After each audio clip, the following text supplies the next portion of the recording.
Adik po di tani nga dula no.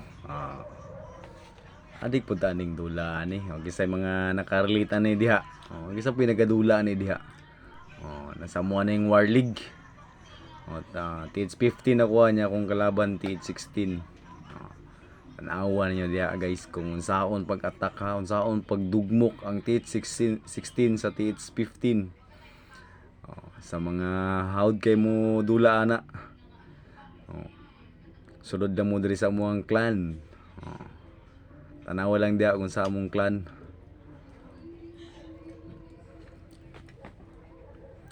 Tanawa lang ninyo na guys kung giunsa na ko na pagdugmok. Malingaw pa di tani nga dula no. Nagadula pud tani. Dari pud taw sahay pag pangpawala lang pud sa mga kalaay. Dula gyapon ta diri.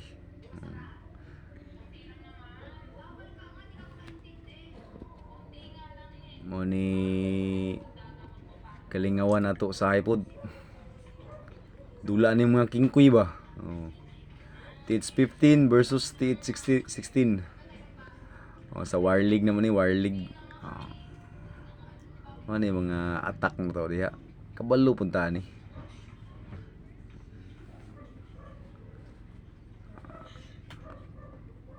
Sa mga nakarelate diha nga nagdulag nani, daghan punta ninyo.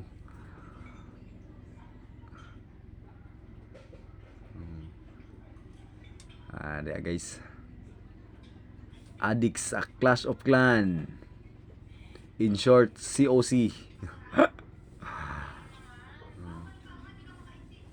Dugmok ng kalaban dira.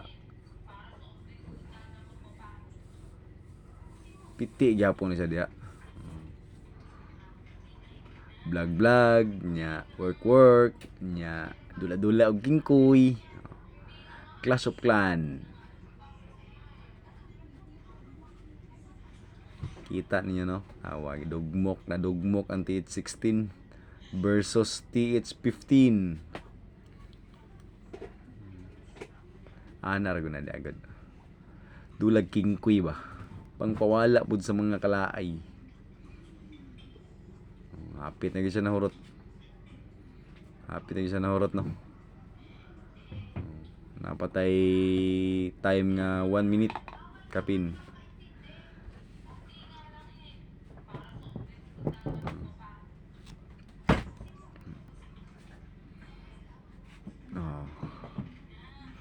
Lagi nadugmok gid siya.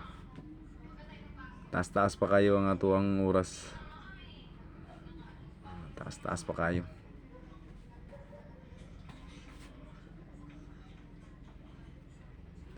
Sa mga mahilig og dula dira og inani nga dula. Shout out sa inyo diha.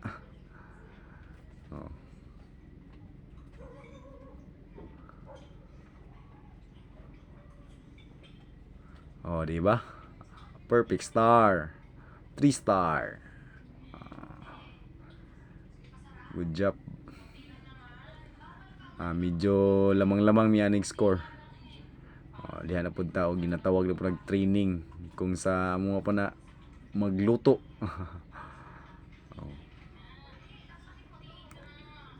Masa pud ta ka ng mga message dira. Nagi-promote man ta diri og gi-promote og gihimo tang co-leader.